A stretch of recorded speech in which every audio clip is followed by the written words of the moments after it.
få lov til at samlas her og søke Herren, søke hva Herren for å gjøre, og jeg er noen år. Nytt år jeg vet ikke hva vi hukser, da er nytt år her, om vi for kanskje i dypten at spør Herren, hva det nå? Så ikke vi gjør, jeg er noen år. Et eller annet, det er kanskje olimus vi tog. Men jeg tror vi at Herren lønnes øye når jeg etter at få løyve til at virke i mittels folk. Øysen i fargen, og vi har jo opplevet, jeg nek var i fargen å få nek størst profetier om hva Herren ikke gjør. Og kanskje 2019 år hva vi får etter det, som aldri før, sett noen mål. Vi har opplevet at Herren skal virke i mittelen noen. Jag huxar några tankar om det om näka och så för jag Facebook och så sa jag alltså där prinsess skriver akkurat det sätter ordat så du kan läsa det. Och han säger så såna här ösnet här. Hur så tutningar mycket är det inte att ha sån egen personlig uppenbarelse av gode.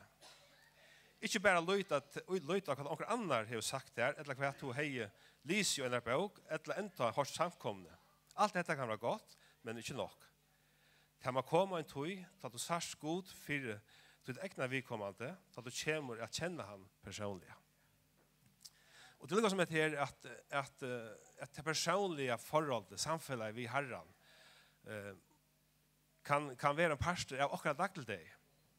Så at jeg må si hva vi gjør, og jeg her i morgen, om vi får at høre lovsang, et eller annet tal, eller hva det vi tar musikere, vi tar lovsangere, vi tar tjänster av forskjellige at alle tog hugsa om dette her. Hva det grunden gode innskjør? Og Jeremia sier han det så utrolig godt. Han sier her, jeg vet hva det atle, sier han. Sier Herren. Det altså Herren, det ikke Filadelfia eller noen andre, eller Thomas. Og her i hoa, vi kan tykke. Han sier at tog jeg vet hva det atle, sånn har vært. Tog jeg vet hva det atle. Han har sagt, jeg vet hva to atler. Eller jeg vet hva hin er atler. Men Herren her er en atler. Han vet hva han atler vi også. Og her i hoa, vi vil ikke antikken, sier Herren. Og det er mest ofte om det tenker uget her. Jeg sier, Herren sier til hva. Frier atlander, og ikke vannlukke atlander. Jeg gjør til framtøy og vevn. Så sier han, de skulle kattla av meg, og færa bya til moin, og jeg skal høyre til. Altså, Herren setter fokus om seg, pura grøtt her. Og det er det som vi bytter av. Tid skulle søke meg, og tid skulle finne meg. Ta det søke meg av ødlån hjertetikkere. Og det måner å søke og leita. Leita, det er ikke det øyn som kanskje blir vekk. Takk om for å leita. Men vi går søke til øyn som vi vet, han er på en her. Jeg får vekk på ditt nær morgen, til vi kommer til. For inntil han. Jeg får søke og oppsøke vi kommer til å si. Ja. Jeg skal lete til å finne meg, sier Herren. Og jeg tykker akkurat her, som Herren lønnes etter, å lete seg finne. Og i ødlåntøy som vi nå øyne for sita og i hvor ønstak. At oppleve at han kommer i noen år at bevege seg i midten som aldri før. Og det er det som er akkurat langs. Det er det vi ikke akkurat hjertemorg. Så det er så viktig at fenget her alltid, at Herren som begynner her, jeg vet hva det er atle vidt her. At Herren, at vi begynner å tenke det inn til åkken selv i morgen. Hva Herren vil vi mer gjøre, hva han vil vi ter gjøre, hva han vil vi åkken ødelen. Han vil nekke vi åkken ødelen. Herren hever en plan. Og tar vi det høyre til, så går vi til å begynne at Kima til omvåkken og sier, man tar noe være så. Hva vil Herren? Og vi har ikke suttet hva det er som han vil. Men lett oss bruke hente morgenen etter. Vi har lovsangren for at tåne, at søke Herren. Benka to på i morgen til honom. Tala vi han, sett to tøyne av år av tøyt liv. Ikke hva noen andre kunne sagt. Hva hoksa to om morgen? Hva sier to om morgen? Og gjev Herren, man sier, hesa løtene, og en seilan hatt om morgen. Tala vi han, Herre, hva er det i grunnen, og i ødlenes ned? Hva er det du sier vi med i noen år? Heter han atlant til moen, vil du nekka vi med i sånn noen år? Vi får at låsinja, til så vel låsangare. Og vi får gjøre øysene til, at vi får at her var forbønn Mer låsangren här ivra. Det var när förbear här, Lossland och några tror jag. Och för att bruka så lötna Ösnen för att jag var tøyt till det. Det är så fantastiskt att jag tar i låsangren där. Att uppleva hur Herren är närta. Och vi inte Ösnen brukar en löta där vi kan söka Herren. Bara stilla det här. Du kan vara förbön som inte det. Och annars bara stanna här i fri och navn och huxa om det som en av liket här i hjärsta. Och låt oss göra tøyt till Herren och bara uppleva och räkna vi han är det. Så med låsangren för morgon fram. Så för att ha förbön här i det. Eller förbön, vi får att bia, vi får att sikna, vi får att tala in i livet av människor. Och hver var kanske kommer profetiskt år, så får du lov till att få det här. Och är det ett skriftår så är det inte färdigt så lätt att sägas. Eller att det sänder Marie också om det om jorden. Det sänder hon gömt det här i hjärtan. Kanske som år bara till gömast i hjärtan. Kanske tog in inte bikven akkurat nu, men när man har gänga är det kommer framåt då. Så gömt det här kanske i hjärtan ta året och fast. Eller det till tøyn och det kan vara till styrke så det är fantastiskt. Så låt oss räkna vi Herren för att virka underfullt i morgon. Så gör så väl och kom bara här och gör så väl och sånga. God morgon. God nutjar. Vi kör sen fjör. Ska vi röra oss upp. Ska tillbe Jesus. Vi ber ofta om en nytt salvelse, om nutjan. Nutjak no brot. Skulle vi det morgon säga I vill ge vakna nutjan. Jesus herre I har nutjan. Vi har faktiskt så lite att ge men han är intresserad av och det som vi doa och kommer han är simpelt intresserad av vad görs och när det görs. Yes.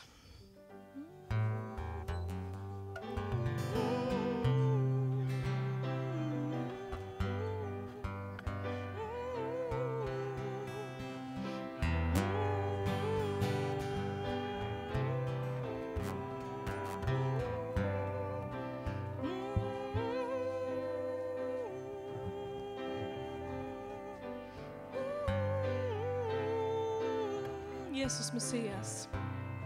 Han gör det synd. Han gör det synd som kände jag synd. Och I honom I det och rättvist gör. Han sätter sig lågt och krossar bär. Kan jag inte stå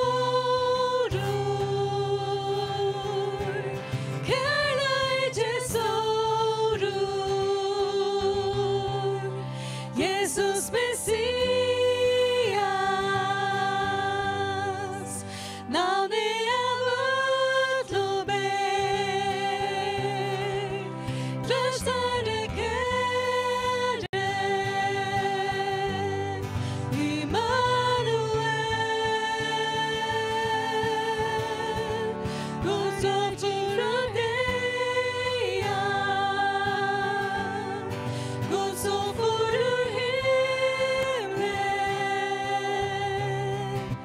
Jesus Messias,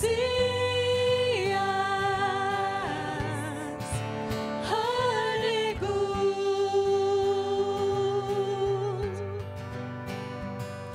Hans lega var spray, hans blå var svoj, han dömde sitt lov och kärlega att Herren skall och Guds stor skall bjärst.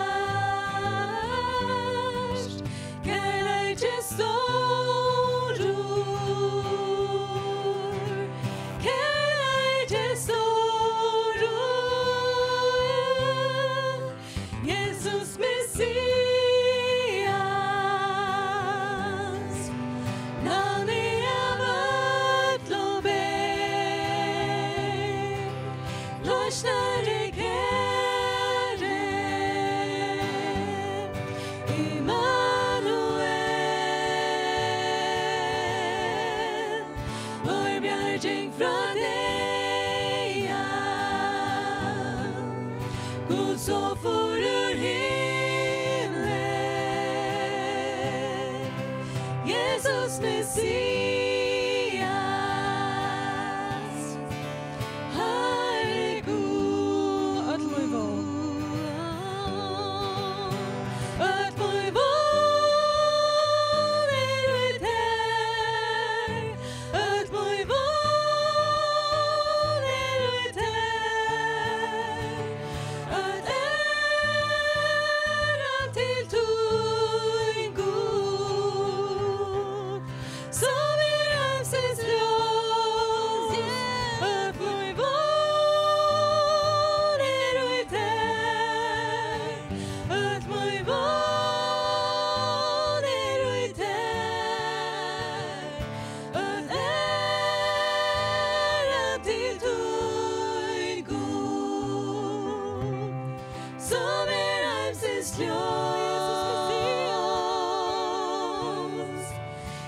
Jesus Messias, navnet av ödlom väg, lossnare kärren, Immanuel, vår bjärging från dig, och så for ur himlen, Jesus Messias, Herre god. Jesus Messias, navnet av ödlom väg, lossnare kärren, Immanuel, vår bjärging från dig, och så for ur himlen, Jesus Messias, Herre god. Öt mig vanligt här, öt mig vanligt här, öt mig vanligt här, att ära till tog god, som är ansiktslös, öt mig vanligt här, öt mig vanligt här, att ära till tog god, som är ansiktslös, Jesus Messias, navnet av ödlom väg, lossnare kärren,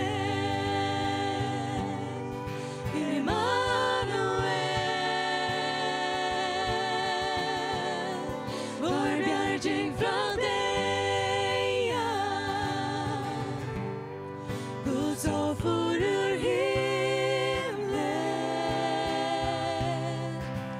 Jesus Messias,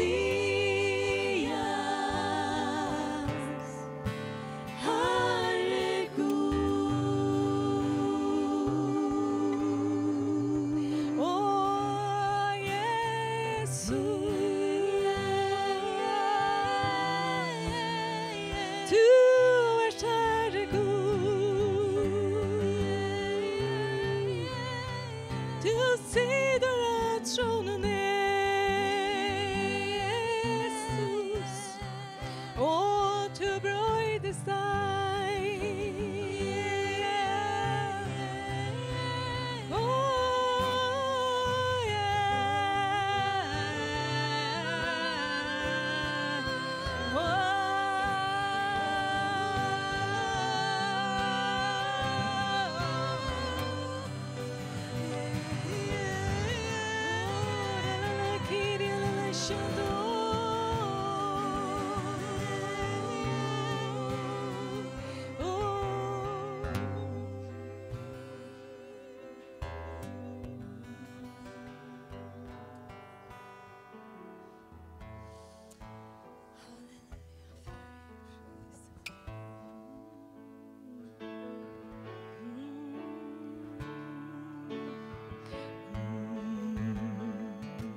så gott att tillbe Jesus.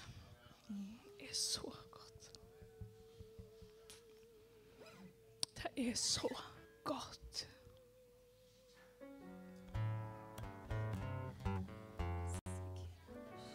Vi lär nog inte sang var kom. Halleluja.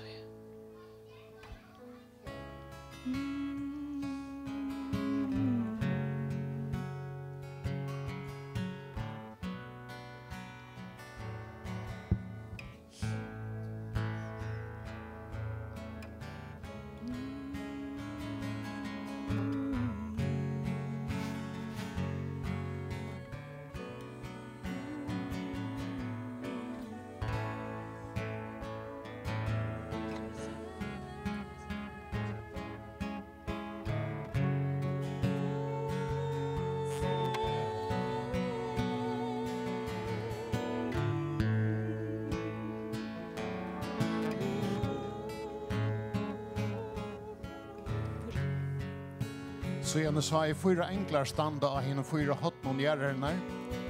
Her hilde henne 4 vindton gjerrernar, så ungen vinter skulle blasa kvørst I hjørna, I havet, et la neka tre. I så annan angel stod jeg fram, han som solen kommer opp. Han hei innsiklig hins livande gods, og han røpte harstlinar 4 englarnar som giver være skia hjørna og havet og sier, skal jeg kvørst I hjørna, havet et la trøyne, for jeg vil hava innsikla tænarar gods okkara av pannon tarra. Det var ikke Sorry, det var snäft. Så en fikk jeg suttje at dyr vil lagt opp I himle og I rødden som sa, eller som vi framman undan I hørst tala til mun at jo at lurer seg vi med kom opp her så skal jeg vise til det som etter for å hente. Vi da samme var riktig bostri I andan og fikk jeg suttje hasette stand I himle. Ein sett I hasette. Han som satt ut I var lukker jaspis og sardestein I vera suttja, og alla boi var rundan om hasade, lukker smaragd al suttja. Rundan om hasade var 24 hasade, og I hasade var 24 eldster, klatter og kvitt klæje vid godkronon og høttenom. Ur hasade noen kink ur snarljås, tårer og rødder, og frammanfyr hasade noen brunnet tjei eldkindlar, som I hinne tjei antargods. Framför haset var en som glas av krystallet och mitt för haset och runt om haset var 4 livande verur fotlar av ejon för framman och för attan. Första veran var lök leivo, andra veran var lök ungtarve, tredje veran hei andlig som människa och fjärde veran var lök flickvande I örn. Innan 4 verorna hade 6 vanger kvar och runt om innan var där fotlar av ejon. Først det eller nått helt ut tær og tær at sia heilaur, heilaur, heilaur Herren god hin allvalde, han som vær, som og som kjemer. Ta I verna djev honom dord, heier og tøk som har satt noen sider og som lever og I alder og atlar æver. Fattla henne 24 eldster nye for honom som har satt noen sider og tilbe han som lever I alder og atlar æver.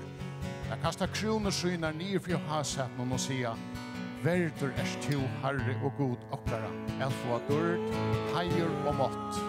For du skapt alt, og du vilde at alt vær det som til, og at det var skapt.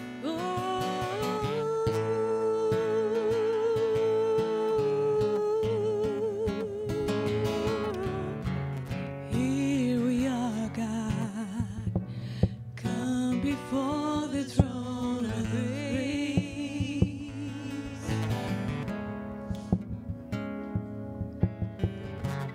Here we are, God, come before the mercy seat. I can see the lightning, I can feel the thunder, I can hear the voices proceeding from your throne.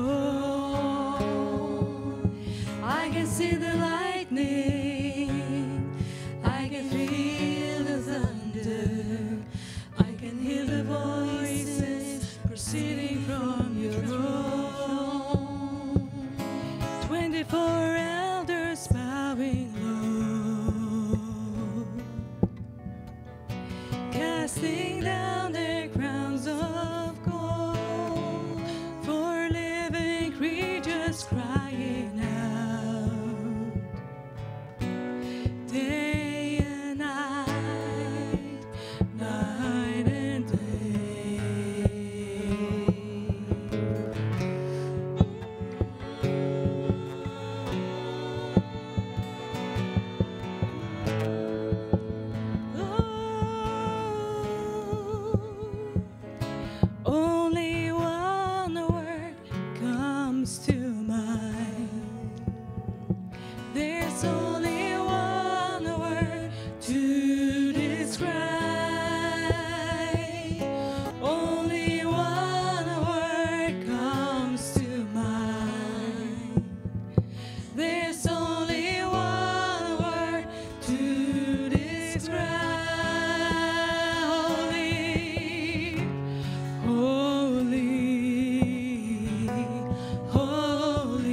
Holy are you, all the angels cry out.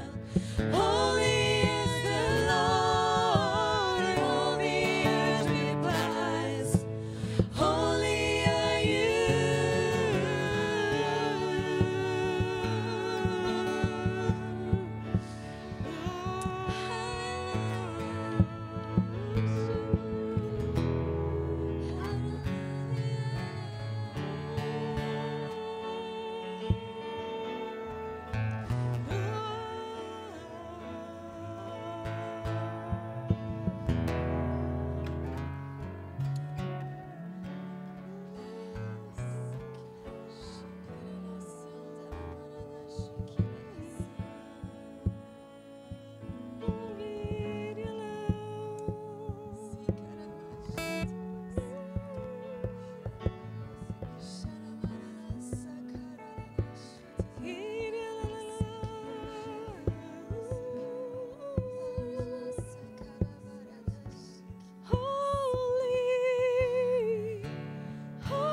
Lord God Almighty, holy, holy,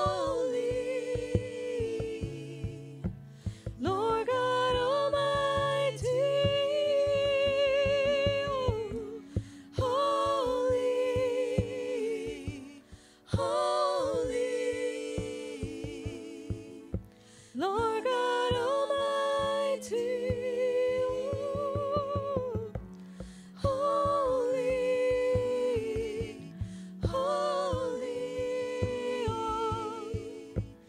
Lord God Almighty.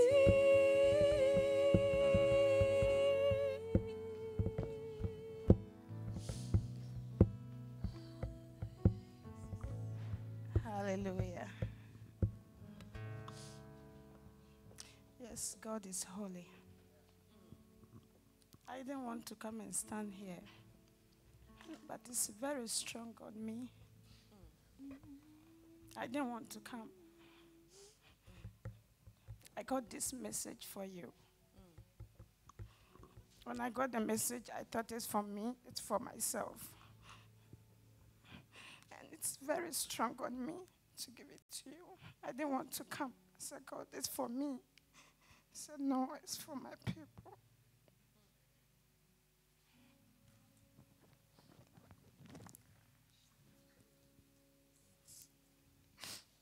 Revelation 22. Can somebody read for me? Jeg kan lese. Jeg ønsker ikke å komme fram, men jeg føler at det er øyelig størst. At Gud sier det, og jeg sier nei, hette til min, jeg vil ikke være frem, men Gud sier hette til alle mine samkommer. Jeg kan lese fra åpenberingen 22, vers 1. Og nå omsetter jeg meg løs ur en skån. Ta visst i angelen mer ånda av lysens vatten, så klar som krystall, fløyt fra tron og gods, og fra lampen og nye jøknen.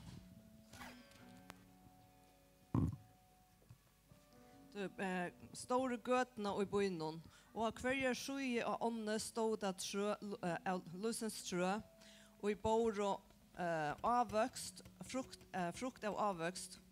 De går i avvøkst hver måned. Ja. Og bløyen av trøvnen var til grøy i en fire tjåner.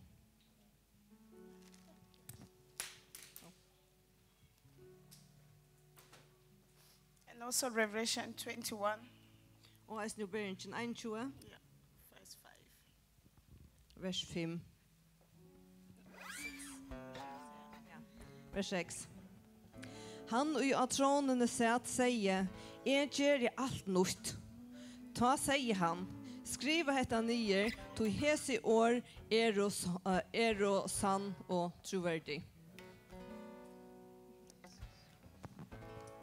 Yes, I didn't want to come here, but I don't know who it's for. God said maybe you are thirsty for him. Maybe this new year, you need him. You need the living water. I don't know how I should say it. But I hope you understand me. His water is there. If you only you are thirsty. If only you are thirsty for it. Maybe your house, job, whatever is dry. It's thirsty. It's empty. You don't need to pay anything. It's for free. If only you can come. Amen. Jeg vet ikke hvem det til yngst ikke komma, men dette her levande vattnet til alt. Bare røynda, hva enn du tørver om det din familie, om det heim, om det arbeid.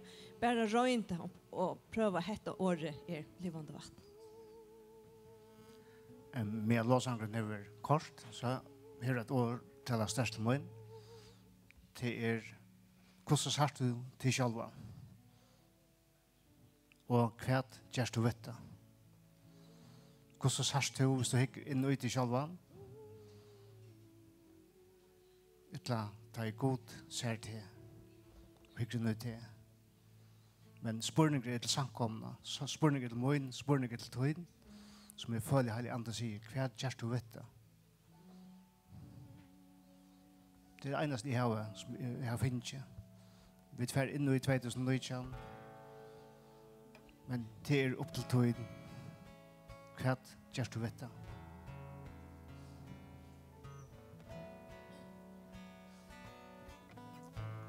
Ja. Vi er ferdig at vi har lyttet litt av treet av låsinja, og ikke du forbønn, ikke du at dere skal signa ditt liv, så kom bare fram og takk motor og i atmosfærene, og det er akkurat som det sagt i morgen, og det er noe sterskere enn det samme, at hos år 100% i morgen. Det er ikke 50%. Så vi kunne føle det imist som mennesker, men det er noe sterskere enn det samme. Så Herren midt i middelåken, øyne her i morgen, så siste løten her er vi ferdig at enda låsangen, så kom bare i Jesu navn, og så kan man be for der hvis du ikke det.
Vi får att narka oss till pauserna och vi får tacka offer nu och Herren möter värsta kunna komma.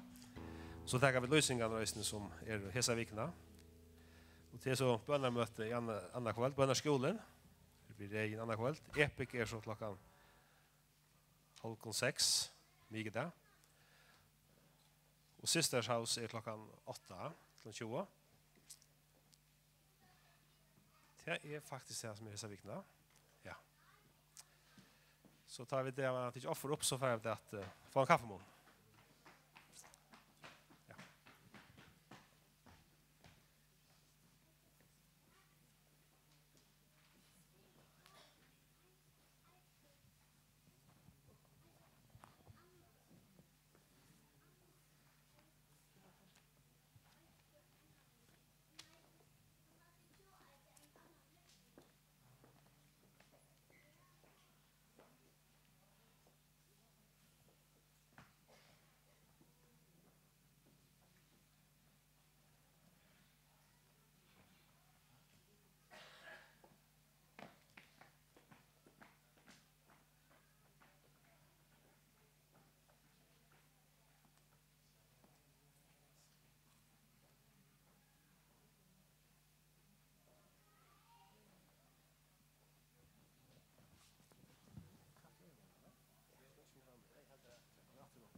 Hej.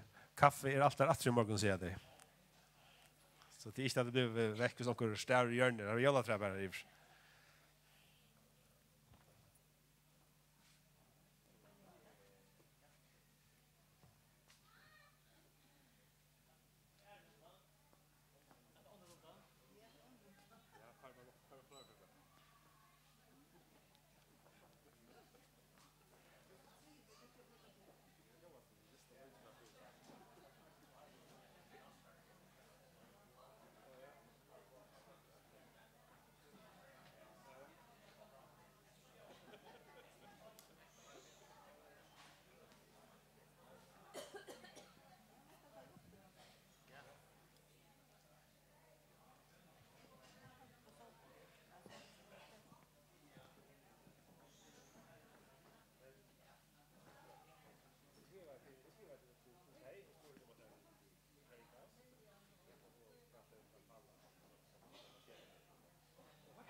the breath you exhale, sustaining me.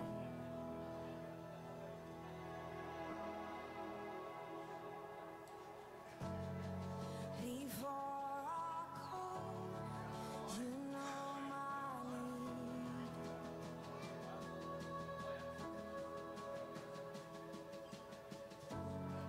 You're always going before me.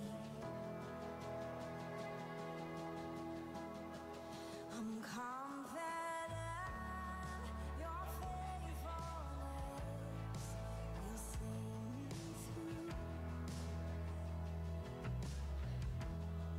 My soul can rest, my righteousness is found in you. With every moment left and every borrowed breath, let this be true. That all my heart for all my life belongs to you.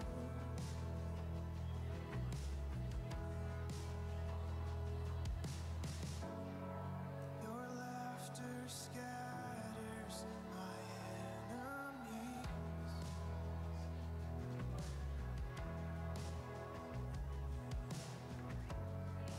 You give me joy for my morning.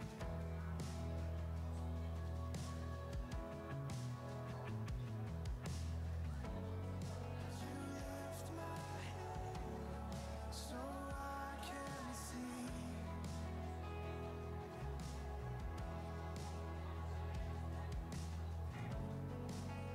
All of heaven surrounding me. Confident your faithfulness will see me through. My soul can rest, my righteousness is found in you.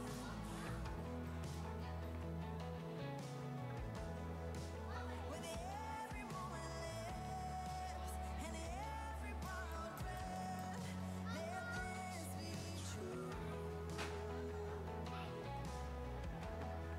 That all my heart for all my life belongs to you.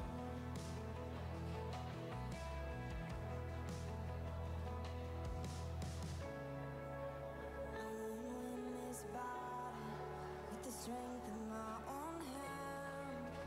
You're the mountain mover, and only you can. I won't build my life on sinking sand. You're my hope forever, the rock where I stand. I won't win this battle with the strength of my own hands. You're the mountain mover,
Hallå. Så får vi att börja åter och för att få ett ord från Thomas Jakobsen. Så låt oss samla oss. Fick några kaffe i handen med en sida.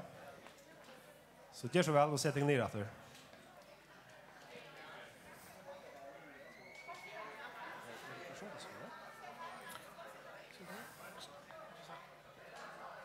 Pledge.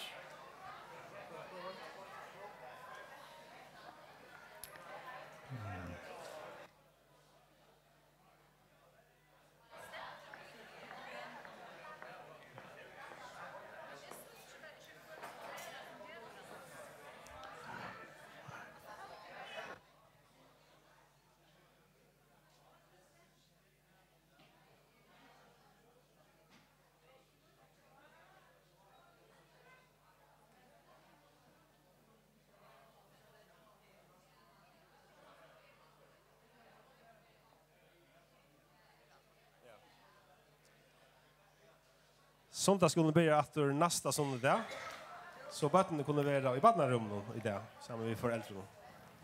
Det är ingen som är här i lötene. Så Thomas, gör så väl. Ja, tack. Tack för det. Thank you.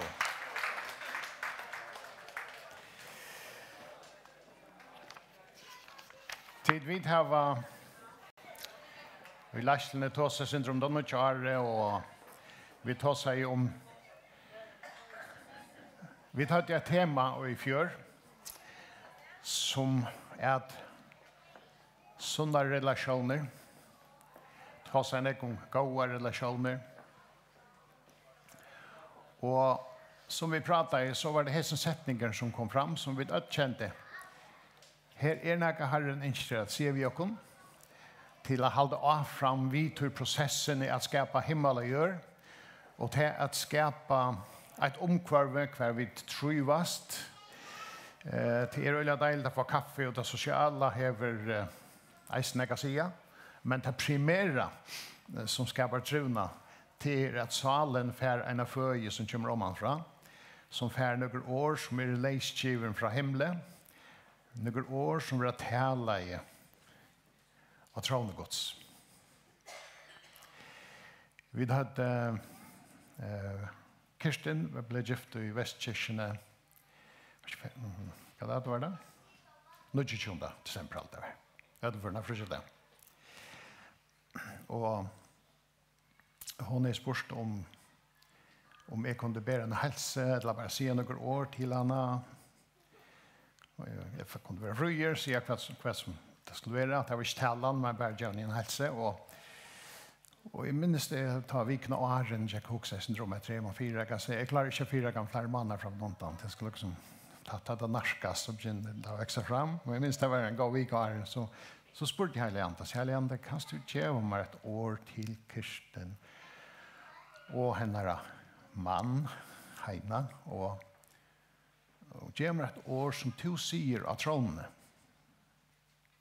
om henne.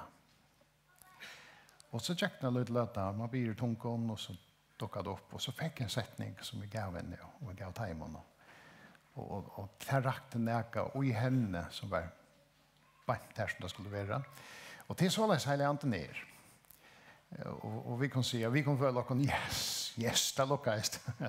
men det är alltså god och hela anten är inte lukka som att spela jack och bingo och så förskälligt. Han är trofast. Och det är så fantastiskt med att känna det som vi får lust i himlen och så är det här och så talar vi det bara ut. Och den här tog som ligger i häsen här att vi mer och mer blir bevisst om att tala sikningar ut till någon annan, till människor hela tiden. Och jag nämnde att jag tar sådana snack om bönamöten jag bia. Så kanske istället för att bia för att vidda sia. Det är römmar. Men till liksom tar vi bönarlöve och bön är så för att kanna inte att vi Jesus så handlar det om ett förhåll god. Jag ber söker som det var nämnt i Jan. Jag söker Herren för att få närre, höra mer, känna mer. Jag ber. Men ta jeg skal tjene ter et langt nøren ved en år så sier det som jeg fikk med i be. Og det liksom så det hele andre virker. Så et annet år spennende. Jeg kjenner at et annet år for at leie oss til og i tog som vi har rørst oss nå, så kommer vi til å kjenne jeg vet ikke om jeg skal kalle det alvarskjemi, eller bare at det er en sterkere handlekraft, en sterkere, jeg kjente at det var nekk kraftigere og mer besluttsomt for mitt liv og for tog person og for hver menighet til at livet tar ut som vi har prætka og det som vi suttja og halta. Så nok spent på det. Yes, og jeg skal ikke være deila et stort år, utfrest ned, men åren til jeg spørste av åkken som så til funten og lærstene om det kunne lykke. Sier åkers til Henrik, nå leier han møte, så han kan slag begynne å lykke deila akkurat tanker knytt til hattar. Ja.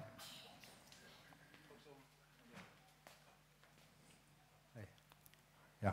Och så med det Thomas snackar om att han sicken ett lammet här vi att bia. Och det år blir störst ösnen för med så står inne till att bia. Vad gör det Jesus att bia? Att sicken av sia. Och så huxar de till tror jag så vinklar där så. Tar vi bia, tar är bia så söker i Herren. Tar är som talar vi Herren om ett landa. Tar i sickne så samstar vi i Herren. Han säger här ta undervisa sickna så säger han att ta i sickne. Så säger Herren så ska är sickna. Ta tid att sickna. Jag säger ta för att samstar fram och ta i sig. Ta bruk auktoriteten som Herren ger mig. Jesus han säger vi hindeja, eller han säger vi lamda, han säger vi omstöver av de möjliga, ett alter, vinter och så vidare. Han talar ju det. Och det här så tror jag så för också att läser. Jag så tror jag vinklarna här som söker hur Jesus brukte det in i sin dagliga. Han är samfälla för han ber ofta med och han uppenbarar det med annat tar han bier och tar han ropar Lazarus och så säger han till dömes att så ber han till färd så säger han men det vet att du har hört mig. I bara avslöja syndrom under bönarlöve för tickon som står runt om mig. Då ger jag det. Så han då prövar som här att ta ett bier, ta tala to om Herren vi ett annat, ta vi om twittlöv, ta vi om löv och öron, ta vi om omstöver och ta ett signar så samstar att vi Herren, ta två signar så han lovar att signa. Till hans lyfter han till lockarna och ta vi så sia så talar vi det ut auktoriteten som Herren ger vi oss att tala in i en given omstöv. Så det var faktiskt det. Så låt oss bruka det i Arn. Amen.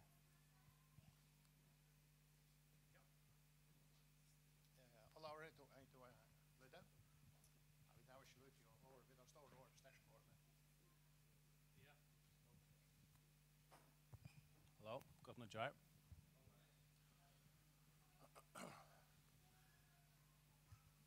Først å si at det er? Nei, svar. Okay. Jeg har sagt det før, men det som sier nå, det er på enkelte sider. For 15-20 år, eller 15 år siden, cirka. Det har tatt Bentley med seg den. Han jeg vet ikke snave i fall, eller hva man skal kalle det. Så fikk jeg så hjärsta så fränt. Alltså, kunne ångre så vet jeg ikke noen til seg, det som jeg visste om fra Pensacola frem etter, jeg vet ikke hvordan det er 14. Kunne ångre så vet jeg ikke noen bare være avholdende. Det skal alt stekke opp til ångre medover, eller en bølger av folk som ber seg bort det. Det var ordentlig kjetter, Jack og bæ, og hoksa jeg med det. Lenge da, så sa jeg noe show, og stod det ganske arbeid. Til vi ta 5, 6, 6 hele halvtid. Så jeg noe show, jeg halte det til middel 5 og 6, sånn uillet. Jeg halte det leir-uillet. Og det var alt bråten, det som er helt høyst, og jeg så lærte, og så, det som følte andre sier, det var at jeg ser det følte ikke mer stand. Så leste jeg også for roi, så lekte jeg ikke. Og så lette jeg et møte det var i hest, så kommer jeg Joma og forklarer akkurat, nå for herren er fytlo i. Og det var sånn, det var bare bum. Yes, hette det. Mitt mindset er gusset er herbeid. Hva er så til han blir fytlo i? Og det som hände en boning. Efesos 4, han ständer att och han gav oss näkrar till apostlar, näkrar till profeter, näkrar till evangelister, näkrar till hyrar och lärare. Kvui tui at den heiløve er det skulle være gjort fullkommen til tjenesteverk. Liga med Kristus er oppbygging. Inntil, heter det punchline, heter her inntil vi øll vinner fram til å være eit utsynne av sångods og kunnskapen om han, til å være fullvaksne menn, til vakstra marsk, fytlingar Kristus. Så skulle det ikke langer være, han jo hette best. Urslit jeg tog, det vil si at tjenestegaver blir reist opp, så skulle det ikke langer være bød, og lete oss kasta og reka hyar og hyar, av hverjon lærdomsvinte, tølta snilt og menneskjon, vi svika brøkt og vittlunar. Når i sannleggen og trykk og kærleika skulle vi at han hatt vekst opp lansere, som høtte Kristus.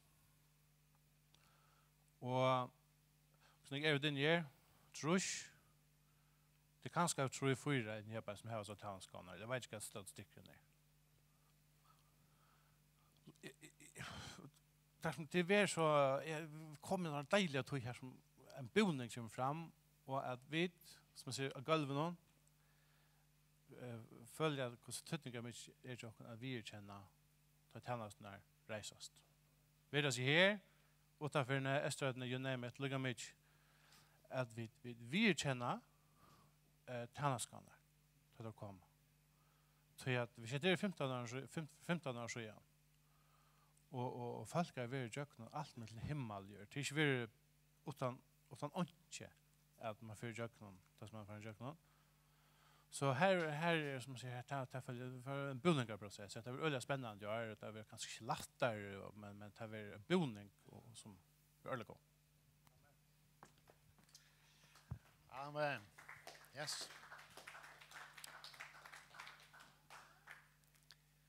Amen.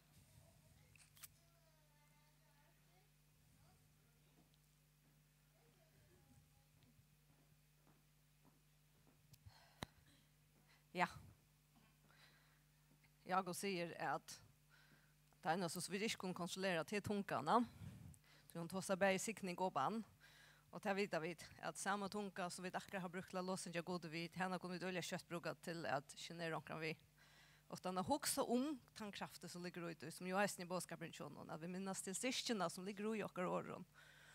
Och då Jesus säger att hette her, han sier ved Petra at liklar himmel og ikke skjevet ikon, det som til løysa av gjør skal være løst i himmelen, det som til binda av gjør skal være bund i himmelen, så er det jo en myndelager som ligger ut i, at det er ordene som vi sier, at sier nek om David, ja, så har vi myndelager, og det er avvirskar i himmelen. Det vil si, jeg kan være vid til at atralda sikning fra folket, og jeg kan være vid til å forløse sikning i folk. Og tog er det nettopp, og viktig at, og vi får lønne seg av det samme, og sier at ja, men vi er hjertfolk. Vi er godsfolk. Vi tar seg loven til hver annan. Og vi oppmuntrer hver annan. Og ja, vi får korrigere og hjelpe og følge hver nøyre til de tørre tog. Det er en parster av at sikne og hjelpe. Da er du sørst en som er i havsene hjemme, så retter du armene ut. Så kan man si. Du sier ikke bare rest. Vi hørte noe jeg sier vet at du skulle ikke være så lengt ut. Men du får etter noen. Tog okkar oppgave er nettopp vi sikningene er for løsa Guds år. Og tog er det så viktig at vi som ensamkommer, at vi styrker okkar relasjoner, at vi er vi til at menna, at vi er i alt. Og vi suttjer kun annan, som Marianne ofte sagt, at vi då har suttjer kun annan, vi Jesus er ei jo. Og her er jøkkenen, som alle har reisende i, her er jøkkenen suttjer, ja, men hver er det som hever der imske gavner? Tog er suttjer ikke bare det som jeg kan stå med menneskers liv, men jeg står ikke det som Gud ser. Og så er vi vidt til å sikne, og vi er vidt til å forløse. Og vi taler etter, og vi banner. Så, da vil vi takke. Amen. Jan Henrik. Marianne skal tale nesten som det, så hun kommer vi fotler korv. Men det er liksom bare spær for at jeg følte vi var øyelig samt, og vi følte øyelig, yes, vi får etter oss ned. Och tar vi det här som tema så är det liksom jag gängande jag när det betyder inte att en som talar ska bara tala för hästen versen om det det är ju inte mind som så läs men mer det jag vet alla till lägga när kommer nå och bitcha och komma och göra och komma och hackre. Så jag ska bara dela några tankar och i samband vi heter här och i samband vi är sikna och jag ska ändra det jag lyssnar till som Anna Maja har sagt nu. Men det var för några så gärna så spyr jag nämnde om jag läser det här som sikningen ständer. Och till 4 Mosebok kapitel 6. Och jag känner ju väl att han säger att de skulle sikna och de skulle säga Herren sikne till och vär vejte till, Herren lade annars utlösa i det och vet här najor, Herren lite i Asjansson i det och gjev där fri. Och med damer öjla väl till sikningarna. Ofta så är det så det som vi gör och spyr ofta hur blir det inte för var och hur gör det inte och hur gör det ofta hade jag vi kvart blivit näka som ett ritual och jag liksom för nej inte ritual men jag följde så en kraft och är ner men det ska komma här från andan till här så kraften ligger och inte tog jag att det ständer här och så sorterar jag det bara men det är en kraft ut men står det att så ser jag en trycket lista så ständer runt om så nej pröv läs. Så läs. Framvis talar i Herren vid Moses och säger, talar vi Aaron och syner hansar och si, ta tid sikna Israels män skulle tid sia vitt där. Och så kommer sikningen. Herren sikna till och vär veit det. Herren lät andet sutt lys i det og verda naiver. Herren lett i asjon så inn i det og gjevda fri. Og så stend du gjøre. Så lei skulle teir letja navn mot av Israels menn. Og jeg skal sikna teir. Wow, jeg har ikke hørt om det. Man har ikke lyst til Bibelen, men man leser hatt der. Og det har vi lest Bibelen, man har lyst så mye ofte at man leser det.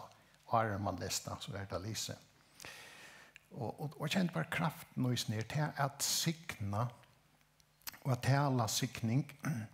Det är ett samarbete vid Gud. Gud har alla att sikna alla människor, att sikna alla görna, att sikna allt skaparverk.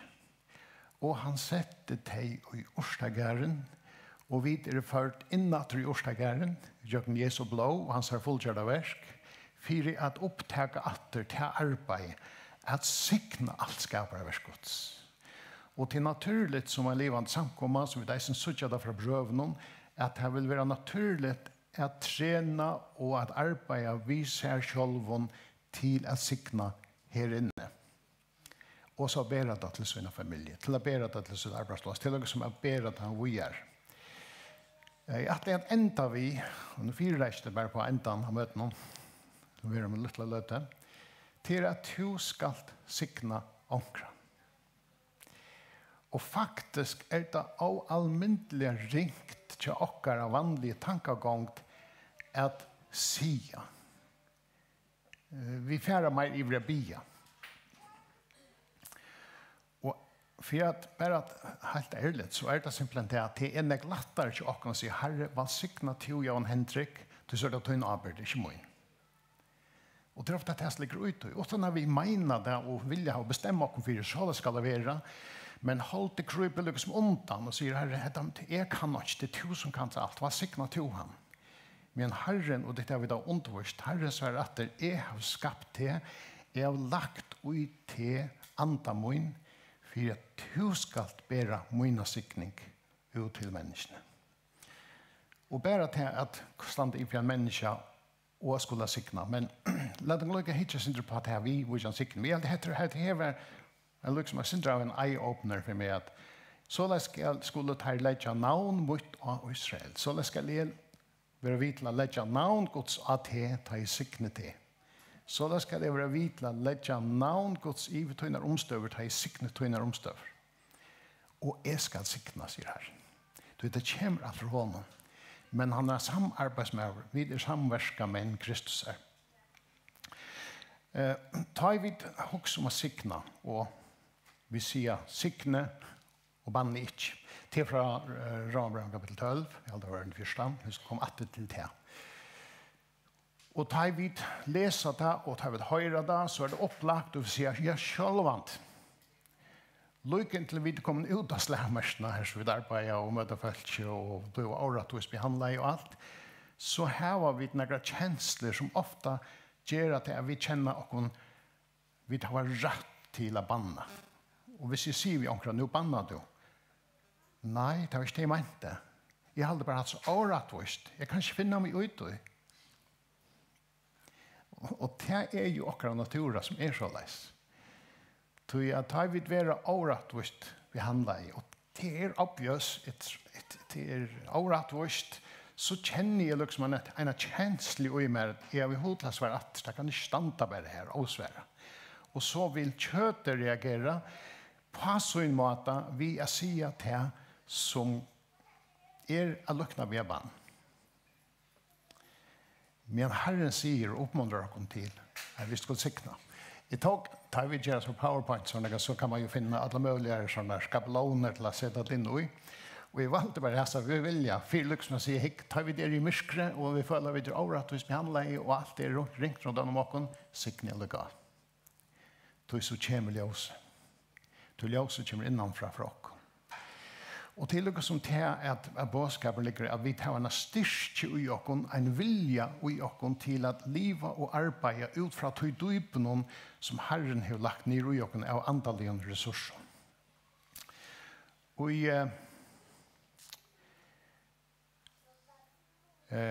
i første Petersbrev, kapittel 3, er det nødt. Jeg har tidsdag vi her alt. Her. Så stender heven til ångan du tar anker året hvis er mot det her.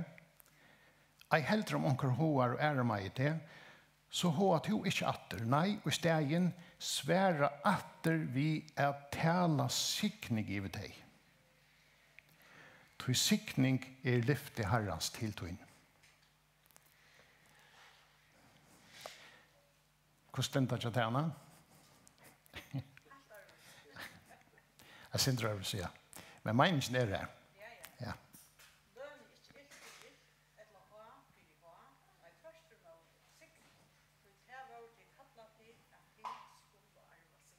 Ja, vi er kattlet til at arva sikning og til at bære sikning. Og til atter, for jeg venter atter til helt fra begynnelsen, vi er kattlet og skapt og myndet og født av nødt nå til at opptake atter arven at sikna. Så vi fullfører til arbeid som god til å kattle oss til. Og til her vi okkar mennesker reagerer over ta vi vil ikke liva fullstendig utra vi hele andan og ivergjeve oss inn i alle situasjoner. Og det er en vending for okkar tankegång, for okkar hoksnar hatt, at gjøre det. Det er naturlig at jeg reagerer vi, da jeg feina grønt i meg, så reagerer jeg etter vi vokser hans gang. Men han sier helt greit, og jeg hadde hatt nok så godt, heter det sånn, hin omsetningen. Og hin omsetningen av standen Passion Translation, hun er så, altså hun sier det så greit. Altså det ligger det samme ut, men det er mer hit, det er mer punktform, så det er bang, bang, bang. Men hentan her Bibelen, hun sier akkurat så som det er. Hevn til omgang til å ta i onker året hvis det er mot der. Året hvis det er mot der. Jeg helder om onker hår og ære meg til. Så hoa til ikke atter. Nei, i stegen svær atter vi, og så sier han, ikke vi er sikna, men vi er tala sikning. Og det er det som jeg gjerne bare vil leise understryke, at det er sikna, vi er kattlet til å sikna. Hva er det å sikna? Jamen, til mer enn bare å si, jeg skal sikne det. Her er vi vitt der. Jeg skal sikne det. Nei, det er tala sikning. Og det er just det at vi dreier ur to årene som finnes rundt om tronegods, og tala det ut. Og tala jo kanskje som, ja, men det er altså, ja, det er det som vi ødelig har adgang til, har finnet ressurser til å dreie fra, og har mulighet til å praktisere. Og hvis vi ikke får inn i det, så blir det så ringt, hva skal jeg finne på å sikne? Du skal ikke finne på noe, du skal ta seg andan og be andan og dreie fra Herren. Og så er det her. Og sikningar er jo generelle, sikningar er jo i skriftene, og til som man sier her at sikning er lyfte Herrens tiltøyen. Og da han har gjort her lyfte om sikning tiltøyen, så er det middelene for at du skal bære det å gjøre til tøyen neste. til de som rundt om til. Så det er ikke bare, nå er jeg signaver. Ja, du er signaver, men til i overflow, for jeg vil deile det vi gjør. Og det i seg selv en trening, og jeg vil det grulig gjerne at vi eisen jo er for å vende oss mer og mer til at signa. Det en trening, først å hukse det, og så å si det ut. Og barrierene akkurat som da man begynner i først for å ta oss tungen, så var det ofte ringt at begynner ta oss tungen, og at det bare fra meg selv, nei, alt også nettet, og til liksom tangotten man nøyest opp om, tror man nøyest at begynner tungen, at ta oss tungen selv, for man begynner ta oss, og så det her. Og det samme signingen, det føles nesten ikke vel med vi ta oss på andre måter. Men det vi skal begynne å gjøre nekmer av. Jeg vet vi ikke alt om vi signa, mer til å minne. Men jeg husker på, jeg så ikke etter arefirmer som heter for å infiltrere okker liv, for å infiltrere okker daglige, og for å infiltrere alt det som som røres rundt om okken og i det daglige. Så at vi kjenner prinsippene, og særlig da vi kjenner seg motstøvende eller kampene som nå i daglige noen, at vi vet hva vi tar skulle gjøre, og vi vet hvordan vi bruker det. Så sier han at det var det som jeg vet ikke det var helt nevnt da. Men det just dette vi at vi skulle sikna og kunne sikna, det tror at han har lagt det ned i okken. Han har lagt ned i okken atle himmelska sikning. Han har sikna okken vi atlare andaligere sikning ur himmelen.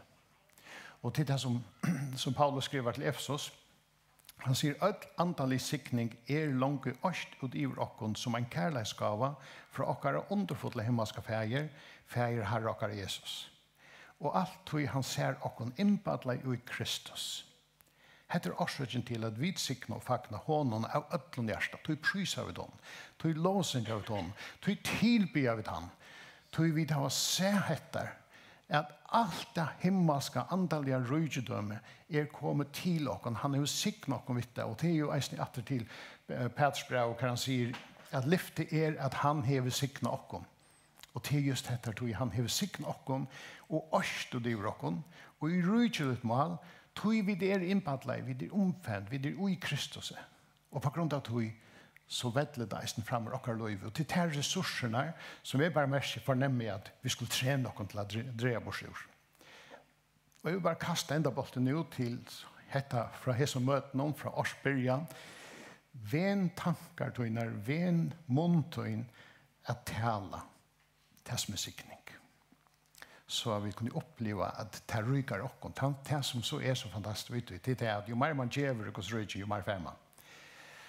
Det brukar vi ofta pengar, det deisne, men det helt generellt. Jo mer du gjever av sikning, jo mer sikning først. Det det goddomlige prinsippet.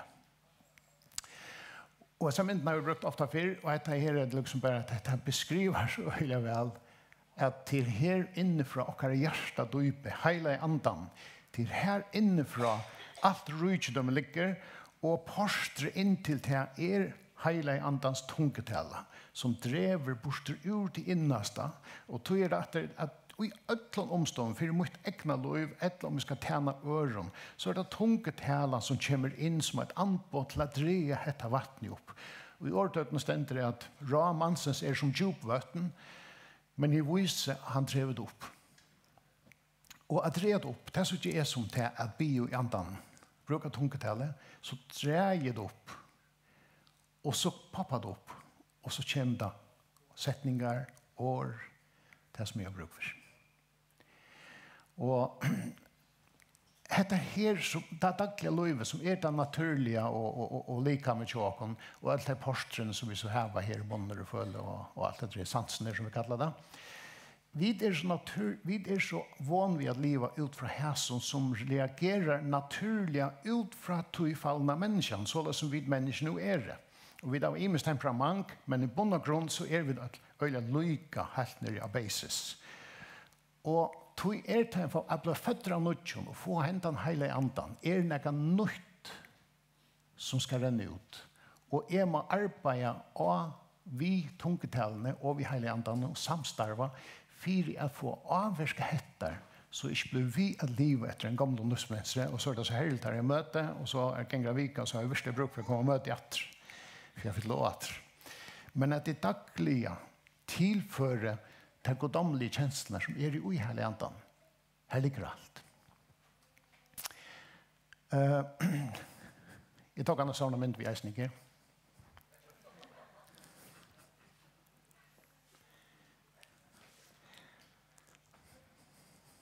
Jeg kjenner ångan som ikke prompar. Men promper han, ja, lukter ikke så godt. Men det var skje av det. Og sånn at han som får ut av munnen er ofte verre enn hattar. Hattar skammer oss vid vi er sinter så leis. Og vi røyner alltid halvdagen, hvor det falsk allig. Men det er nok så interessant at bare studere sitt egna liv, hvordan lett det ganger til mer, da jeg sitter år og da jeg har vi akkurat som irriterer henne. Og hvordan kjøtt vi kunne være flere som i ett samt om hvordan forpertlet det er. Og det er akkurat som det smyr, en olje smyr, det kører fullt.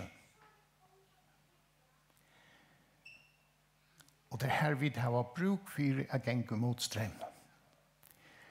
Og jeg vil proklamere dette året til at vi som samkommer vid at som vi får genge mot strømmen. Og være bevisst om at ta vi vil rive via kjenslen i det som er forferdelig. Det er ikke forferdelig. Det er ikke året, det er ikke løtt, det er ikke kjeilig. Men ut i at vi vil rive vi til at si ting som bare gjør for tre.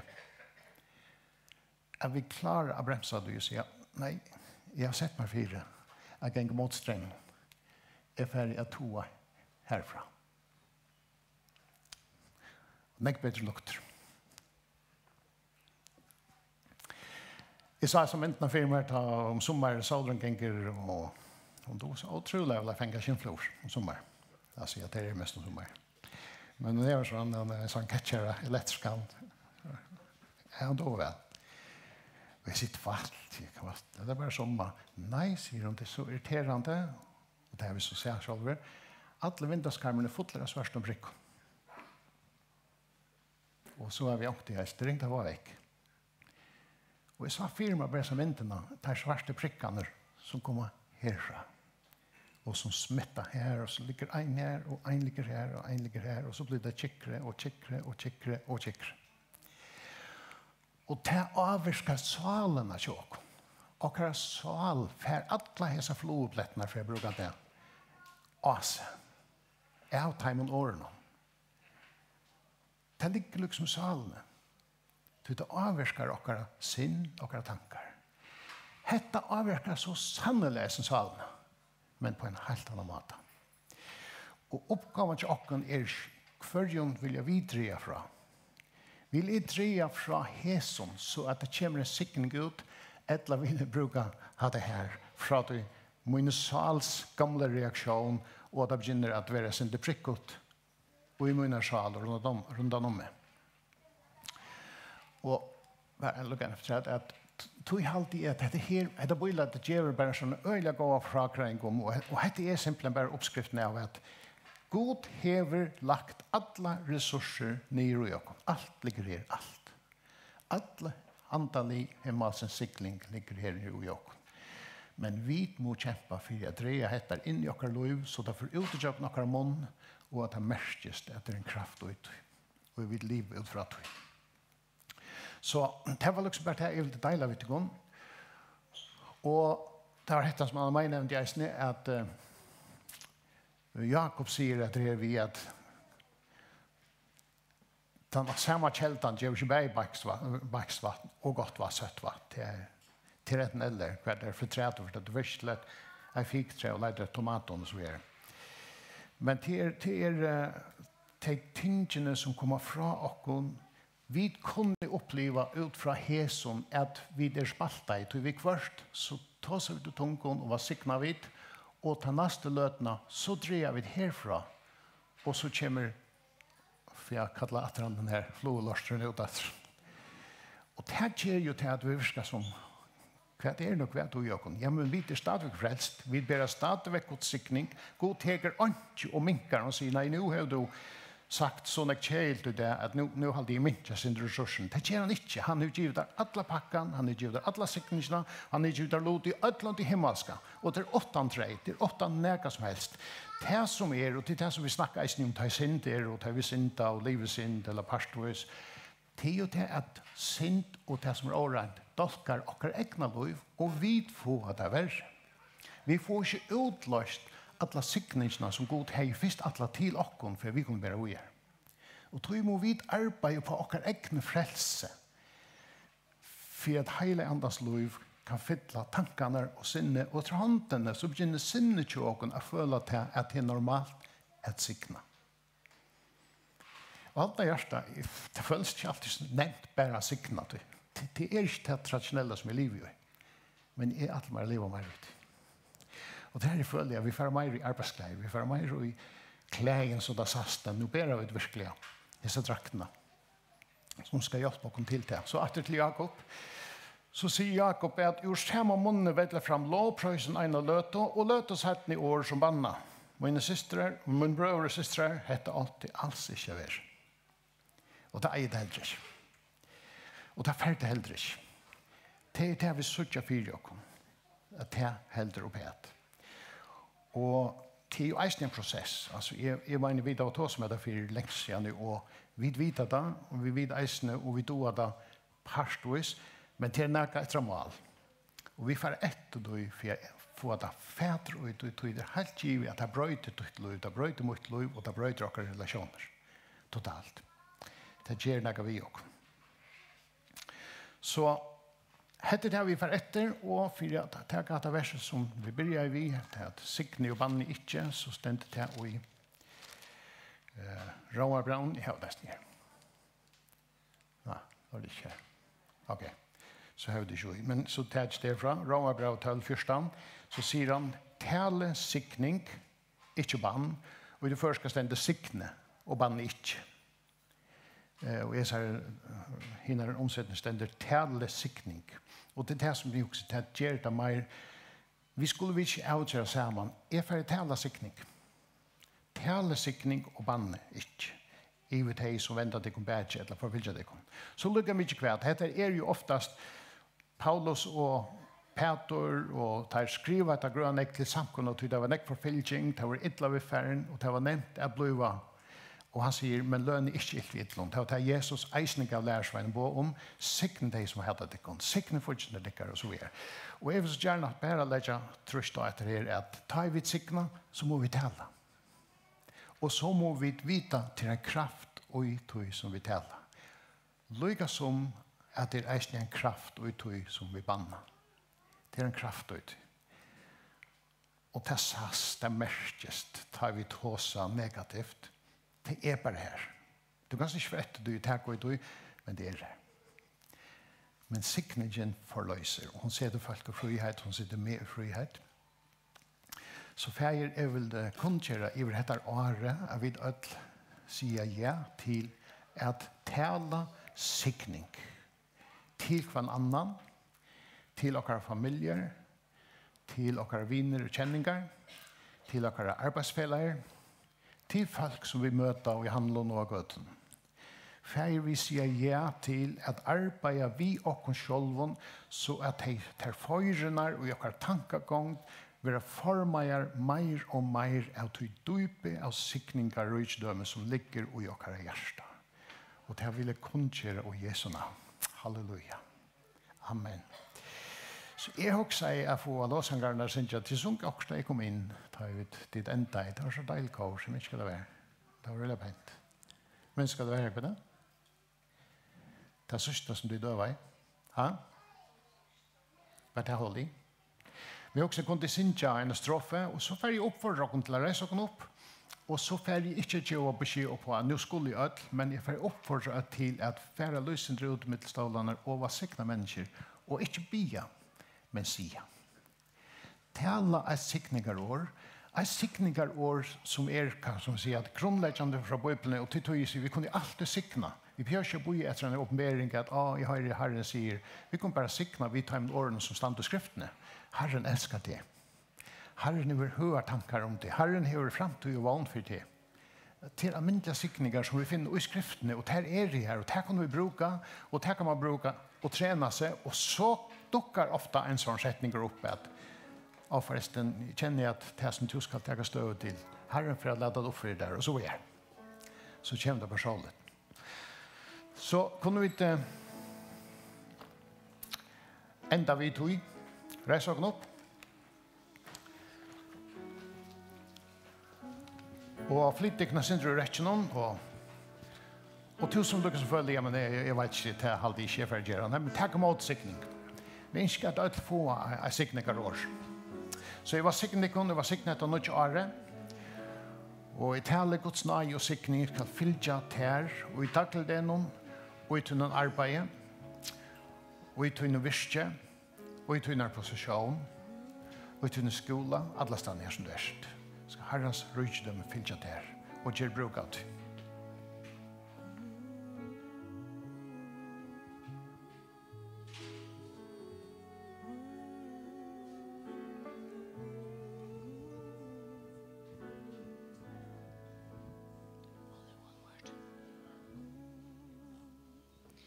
Only one word comes to mind. Only one word to describe. Only one word comes to mind. Only one word to describe. Holy, holy, Lord God Almighty. Holy, holy, Lord God Almighty. Holy, holy.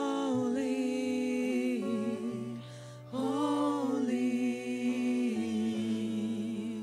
Lord God Almighty. Holy, holy, Lord God Almighty. Only one word comes to mind. There's only one word to describe. Only one word comes to mind. There's